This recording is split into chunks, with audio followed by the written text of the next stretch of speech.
Hello everyone, कैसे हैं आप सभी। देखो, मैं आपके लिए आज वीडियो लेकर के आया हूँ ओनली फॉर ऑब्जेक्टिव। आज मैं बात करूँगा ऑब्जेक्टिव। आज मैं बात करूँगा सिर्फ जो एग्ज़ाम में पूछे जाते हैं ऑब्जेक्टिव, उससे संदर्भ में मैं एक एक करके सब विषय के ऑब्जेक्टिव डालने की कोशिश करूँगा। एक एक करके मैं वही ऑब्जेक्टिव डालने की कोशिश करूँगा, वही ऑब्जेक्टिव मैं बताऊँगा जो आप क्या करोगे, बिल्कुल कंफर्म उसी से आप टच करोगे, आप उसे पढ़ोगे, गारंटी कि आप वहाँ पे एग्जाम में मार दोगे। ठीक है, मैं सभी के सभी प्रिपरेशन करवाऊँगा, ग्रामर से भी मैं करवाऊँगा और आपके बुक सॉल्यूशन से भी, बुक का भी, ठीक ना। और सबसे पहली बात, आज मैं आपके लिए लेकर के आया हूँ सेकेंड चैप्टर प्रोज का। आप पोइट्री का भी आप पढ़ोगे और फर्स्ट चैप्टर मैंने इंडियन सिविलाइजेशन एंड कल्चर, इस विषय में पहले हम बताए होंगे। वीडियो में जाकर डिस्क्रिप्शन में जाकर चेक कर लीजिए या और वीडियो प्लेलिस्ट में जाकर के चेक कर लीजिए, आपको मिल जाएंगे।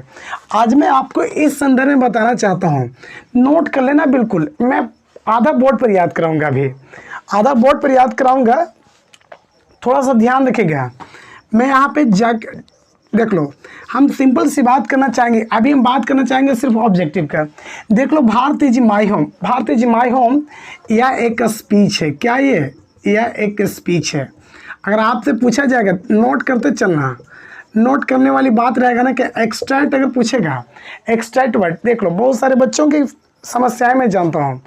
बहुत सारे बच्चों की ये प्रॉब्लम होती है कि उसका ट्रांसलेट करने नहीं आता है, ट्रांसलेट नहीं कर सकते हैं, उसका हिंदी नहीं रूपांतरण नहीं कर पाते हैं। अगर हिंदी तो रूपांतरण नहीं कर पाते हैं तो कैसे पकड़ोगे कि मेरा सही हो जाए। तो इसके लिए मैं आपको बता रहा हूँ, पहले ध्यान दीजिएगा। भारती जी माई होम, अब बोलेगा एक्सट्रैक्ट फॉर्म, मतलब कि यह क्या है। तो आप इसे क्या करिएगा कि यह एक स्पीच है। क्या यह एक स्पीच है। अब यह स्पीच है तो तनी ध्यान दीजिएगा, स्पीच किसके द्वारा दिया गया था। तो यह स्पीच दिया गया था डॉक्टर जाकिर हुसैन, डॉक्टर जाकिर हुसैन के माध्यम से। थोड़ा सा फोकस करिएगा, मैं एक एक पॉइंट बताना चाहूँगा। हम डॉक्टर जाकिर हुसैन को यहाँ पे लेकर चला आया, देख लो, रटना नहीं बच्चों, कोई रटना नहीं, हम किसी की बात में बता रहा हूँ, कोई आप लोग रटिएगा नहीं। एकदम मैं आपको बोर्ड पर एकदम देखने की कोशिश करना, सुनने की कोशिश करना। आपको मैं अभी तुरंत अगर याद नहीं करा दिया इससे वीडियो, इससे क्वेश्चन, इस वीडियो के देखने के बाद अगर आपको याद नहीं रहा तो समझो मुझे पढ़ाना बेकार है। देखते रहना, बिल्कुल मैं ट्रिक और कॉन्सेप्ट मतलब कोशिश करेंगे, सब कुछ सारा बोर्ड पे बता देंगे। और लिखने के अगर शौक होगा स्क्रीनशॉट लेते जाना या तो फिर वीडियो पॉज कर करके लिख लेना, ठीक है। मैं बात करना चाहता हूँ कि इस पार्ट में आखिर है क्या क्या चीज़, सुन लेना। सबसे पहली बात देख लो, डॉक्टर जाकिर हुसैन, देख लो, डॉक्टर जाकिर हुसैन अपना आदर्श, ठीक ना, ऑनर्ड, अपना आदरणीय, अपना आदर्श किसको मानते हैं, ये आप नोट कर लेना। अगर बात करने की आ जाएगा तो ये हम बात करेंगे, ये आदर्श मानते हैं राधा कृष्णन को, सर्वपल्ली राधा कृष्णन को। मैं एक एक पॉइंट सब कुछ बता दूंगा एकदम बिल्कुल, देख लेना। सबसे पहली बात मैं इनका बात करूंगा लाइफ स्पैन। किसी भी बड़े व्यक्तियों का, महान व्यक्तियों का, उसके जन्म मृत्यु से संबंधित भी प्रश्न पूछ दिए जाते हैं, और ख़ास करके ये तो आपके बुक सिलेबस से ये तो पूछना ही पूछना है। तो कहने का मतलब कोई अभी जानकारी प्राप्त करना तो इसको भी रट लेना, याद कर लेना। लाइफ स्पैन बाबू, लाइफ स्पैन का मतलब 1897 to 1969, देख लो। कहने का मतलब 1897 to 1969, it's long to age of 72 years. कहने का मतलब ये 1897 में बर्थ, याद कर लेना। जन्म कब लिया था, 1897 में। डेट कब किए हैं, डेट 1969 में ये जन्म लिए थे, बर्थ यानी जन्मदिन इसका, इनका 1897 में, और मरे कब, 1969 में, ठीक है। देख लो, इतना ये तो हो गया। पहले आप समझते चलना, ये आप ये आदर्श मानते थे तो सुन लेना, पहले सुनो, पहले ध्यान से। इनका जन्म हुआ था 1897 में, जन्म हुआ था कहाँ, तो हैदराबाद में हुआ था। तो ध्यान रखोगे, हैदराबाद, भाई कौन सी राज्य पड़ता है, ये तो आंध्र प्रदेश में पड़ता है, जिससे बढ़कर कभी एक तेलंगाना बना है, ठीक ना। चलो ध्यान देना आगे। ये 72 साल के रहते हैं, ठीक है। ये अपना आदर्श किसको मानते हैं? सर्वपल्ली राधाकृष्णन को। कुछ पॉइंट नोट करने वाली क्या है सर? देख लो बाबू है, नोट करने वाले क्या, नोट तो सभी पॉइंट को करना पड़ेगा, लेकिन सीखना आपको क्या है। सबसे पहली बात कि राधाकृष्णन जो है, Radhakrishnan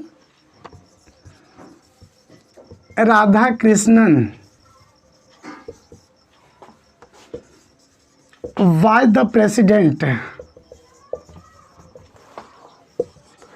of India then after Zakir Hussain. मतलब कि मेरे कहने का मतलब सुन लीजिएगा, ये प्रश्न दो तरह से पूछे जाएंगे। एक प्रश्न पूछे जाएंगे कि who was the president of India before Zakir Hussain. चलिए आप थोड़ा सा फोकस करिए, मैं आपको दोनों पॉइंट का मैं बता दिया, ठीक है। एक पहले क्या कि Radha Krishna was the president of India then after Zakir Hussain. मतलब पहले राष्ट्रपति पहले बने हुए थे।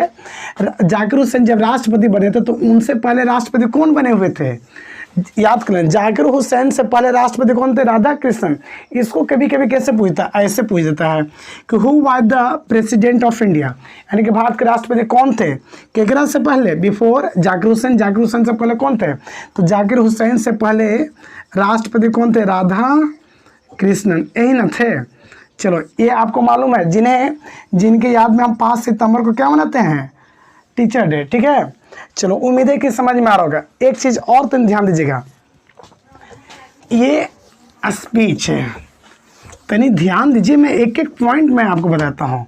ये स्पीच जो है ना, ये स्पीच जब ये भारत के राष्ट्रपति बन रहे थे, star point, become the president of India.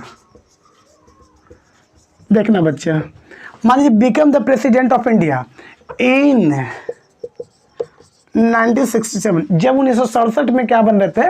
राष्ट्रपति बन रहे थे। तो राष्ट्रपति बनने के बाद तो यहाँ मुख्य वार्ड सदस्य सभी का शपथ ग्रहण होता है। तो शपथ ग्रहण जो हो रहा था ना, तो शपथ ग्रहण में 1967 में ही एक क्या किया ना, 1967 में प्रथम मुस्लिम प्रेसिडेंट बने थे। एक चीज़ और फोकस कर लीजिएगा, हाँ, जाकिर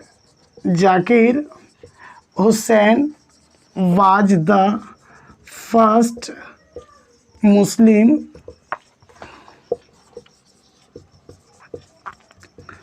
प्रेसिडेंट ऑफ इंडिया। चलो यहाँ से बात में यहाँ लेके चला आया थोड़ा सा।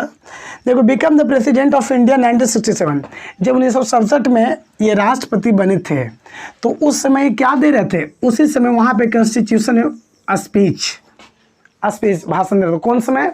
जब शपथ ग्रहण आता है ना, शपथ ग्रहण, यानी कि 1967 में इन्होंने क्या लिया? प्लेज को हम दूसरी भाषा में क्या कहते हैं? ओथ, ठीक है।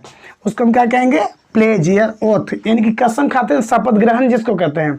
तो शपथ ग्रहण ले रहे थे 1967 में, उसी समय एक क्या दिए? भाषण दिए। तो भाषण का टाइटल में क्या बन गया? Bharat is my home. उसी दौरान क्या बोले थे कि भारत इज माय होम, यानी भारत मेरा घर है। इंडियाज पीपुल, भारत के लोग, या पीपल ऑफ इंडिया, भारत के लोग, इंडिया पीपल या people of India is our family member. इन्होंने कहा, एक ऐसे, देख लो, एक ऐसे राष्ट्रपति बोले कि भारत मेरा घर है और यहाँ पे रहने वाले लोग जो हैं, यहाँ पे रहने वाले जो लोग हिंदुस्तान के लोग हैं, जो मेरे एक परिवार का सदस्य हैं, एक फैमिली का सदस्य, यानी कि बहुत अच्छे राष्ट्रपति थे। ये बहुत अच्छे राष्ट्रपति थे। ये प्रथम जाकिर हुसैन जो थे ना, प्रथम मुस्लिम राष्ट्रपति थे। तो ध्यान दीजिएगा, आपसे अगर प्रश्न पूछा जाए क्यों by the first Muslim president of India, तो doctor Zakir Hussain by the first president of India, Muslim president of India. It's okay. अब देख लो, अच्छा 1967 में शपथ ग्रहण के बाद हुआ। देख लो, सबसे पहली बात, आपसे अगर कोई प्रश्न पूछे कि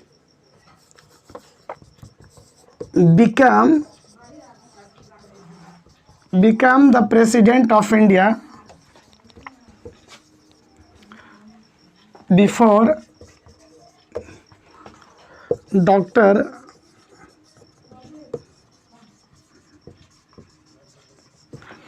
फोकस करिए, ध्यान दीजिएगा। एक एक पॉइंट में आपको बताने की कोशिश कर रहा हूँ, ठीक है। देखिए, become the president of India, देखो जब भारत के राष्ट्रपति बने थे, थोड़ा सा मेरी बात को फोकस करिएगा। Become the president of India, Bharat के राष्ट्रपति बने थे। बिफोर, और से पहले, उससे पहले डॉक्टर जाकिर हुसैन वाज, मतलब डॉक्टर जाकिर हुसैन वाज क्या थे, यानी कि जब भारत के राष्ट्रपति बने तो उससे पहले डॉक्टर जाकिर हुसैन वाज क्या थे, तब याद कर लीजिएगा, ये आपसे पूछा जाएगा। गवर्नर ऑफ बिहार, वो बिहार के राज्यपाल थे। क्या थे, याद कर लेना, गवर्नर ऑफ बिहार। फिर से एक बार, क्या थे, the become the president of India before doctor Zakir Hussain was governor of Bihar, Bihar के राज्यपाल थे, ठीक ना, तो ध्यान रखिएगा। अच्छा, इन्होंने ही कहा था, तो ध्यान दीजिएगा।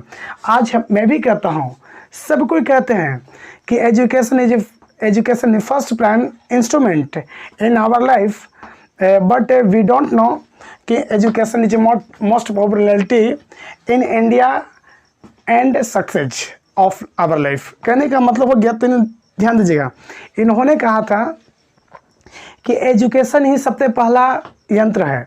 ये मैं नहीं, ये सारे लोग कहते हैं कि अगर एजुकेशन अगर पहला यंत्र नहीं रहेगा तो उम्मीद है कि अगर एजुकेशन जिसके पास नहीं, उससे देश का, हमारे भारत का और हमें विकास नहीं हो पाएगा, हम लोग सक्सेस नहीं हो पाएंगे, ठीक है। ये किसने कहा था, डॉक्टर जाकिर हुसैन ने कहा था। डॉक्टर जाकिर हुसैन ने कहा था, ध्यान दीजिएगा, डॉक्टर जाकिर हुसैन कहा था, ध्यान दीजिएगा, doctor Zakir Hussain said that, doctor Zakir Hussain said that education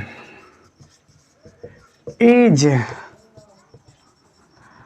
prime instrument in our life, यानी in our life, in our country, in our success, in our, जो भी कुछ कहिए, education is very necessary in our life. If education is not, we have a misery, I will not successful without education. अगर मेरे पास शिक्षा नहीं रहेगा, education नहीं रहेगा, पढ़ाई लिखाई नहीं रहेगी, तो उम्मीद है कि हम कामयाब नहीं बनेंगे। इसलिए कामयाब बनने के लिए सबसे पहले हमको क्या चाहिए, एजुकेशन। तो किसने कहा था, doctor Zakir Hussain said that. ध्यान रखिएगा, आपसे अगर कोई प्रश्न पूछेगा, आपसे अगर एग्जाम में पूछ देगा कि किसने कहा था कि education is prime instrument in our life या इन आवर कंट्री, ये कुछ भी आगे पूछ जाएगा, लेकिन इतना जरूर पूछेगा, education is prime instrument. Focus करिएगा, हिंदी करने आए चले, लेकिन पकड़ना इसी से है, prime instrument, education is prime instrument, 4 को ऑप्शन मिलेगा, तब आप क्या जवाब मारोगे, डॉक्टर जाकिर हुसैन। देखो, जब ये शपथ ग्रहण दे रहे थे ना, जब ये शपथ ग्रहण दे रहे थे, तो शपथ ग्रहण के दौरान क्या होता है कि वहाँ पे सारे लोग बैठे हुए थे, बहुत सारे कॉन्स्टिट्यूशन में थे, जहाँ पे अति होता है कॉन्स्टिट्यूशन इन इंग्लिश, जहाँ पे मतलब कि शपथ ग्रहण होता है। अब वहाँ पे जो अति दे रहते हैं, तो सबसे पहले, अगर पूरे लोगों में सबसे पहले पता है, थैंक टू ऑल होम, बाबू नोटिस कर लीजिएगा, सबसे पहले जानते हो, नोट कर लीजिएगा, यहाँ पे थोड़ा सा ध्यान दीजिएगा, वीडियो अगर दिखाई पड़े हो नीचे, अगर नहीं दिखाई पड़ेगा तो बोलना। थैंक टू ऑल होम, यानी सभी लोगों में सबसे पहले जानते हो धन्यवाद किसको किया था, डॉक्टर जाकिर हुसैन ने राधा कृष्णन को, याद करो, राधा कृष्णन को सबसे पहले किसको धन्यवाद दिया था। तो फिर से एक बार ध्यान दीजिएगा, किसने, doctor Zakir Hussain, thank to all home, इन सबों में सबसे पहले धन्यवाद किनको दिया, क्योंकि राधा कृष्ण को, Radha Krishna was ideal person, Radha Krishna was ideal person of doctor Zakir Hussain. ये डॉक्टर जाकिर हुसैन के राधा कृष्ण जो थे ना, आदर्श पुरुष थे, उन्हें बहुत सम्मान देते थे, ठीक है। उम्मीद है कि सभी को समझ में आ रहा होगा। ये मेन पॉइंट, ज़्यादा कुछ रटना नहीं है, जो आपको पूछा जाता है, जो आपके एग्जाम में आएगा मेन पॉइंट, उसी को पढ़ो। कम समय है, कम समय में अधिक से अधिक मार दो। अब ये नहीं सोचना पूरे के पूरे आप रटते जाओ, नहीं, ऐसा नहीं करो। जो लगे, जो इम्पोर्टेंट है, ये मेरे चैनल से जुड़ जाओ। हम एक एक चैप्टर को हम एक एक करेंगे, अपने दोस्तों को शेयर कर दो, हम पूरे के पूरे इंग्लिश की तैयारी करा देंगे। मैं सब्जेक्टिव की बात, लैंग्वेज से संबंधित जो है स्टोरी ऑफ इंग्लिश, मैंने 2 वीडियो डाला है, उस सब के सब सारे वीडियो में पढ़ा दूंगा। बहुत सारे बच्चों का डिमांड था कि सर ऑब्जेक्टिव प्रश्न पर थोड़ा सा अध्ययन करवा दीजिए। और सबसे पहली बात, जिन स्टूडेंट्स को, थोड़ा ध्यान रखिए, जिन स्टूडेंट्स को इंग्लिश का ऑब्जेक्टिव पैकेज चाहिए, जिन स्टूडेंट को इंग्लिश का ऑब्जेक्टिव पैकेज चाहिए, मतलब ऑब्जेक्टिव पूरे बुक का अगर चाहिए, अगर कहीं से अगर उससे अगर किताब से अगर बाहर अगर मेरे पैकेज जो दिया हुआ रहेगा, सुन लो तो नहीं ध्यान से बाबू रे, अगर जो मैं ऑब्जेक्टिव पैकेज दूंगा बुक सोल्यूशन जो मैं दूंगा उससे अगर बाहर आएगा तो उसकी जिम्मेदारी बबलू सर लेंगे, ये मेरा दावा है।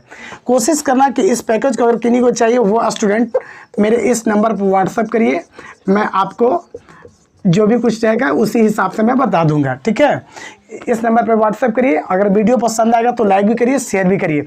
मैं एक एक चैप्टर को लाने की कोशिश करूँगा। इस मेरे पास जो इंग्लिश का पैकेज है ऑब्जेक्ट वो आप देखना, जरा पढ़ करके देखना, मैं बताऊंगा उसी से मैं कोशिश कर रहा हूं कि सभी के सभी सॉल्यूशन करवा दूं, ठीक है। फिलहाल वीडियो को देखते रहिए, अगर पसंद आएगा तो लाइक और शेयर जरूर करिए। तब तक के लिए जय हिंद, धन्यवाद।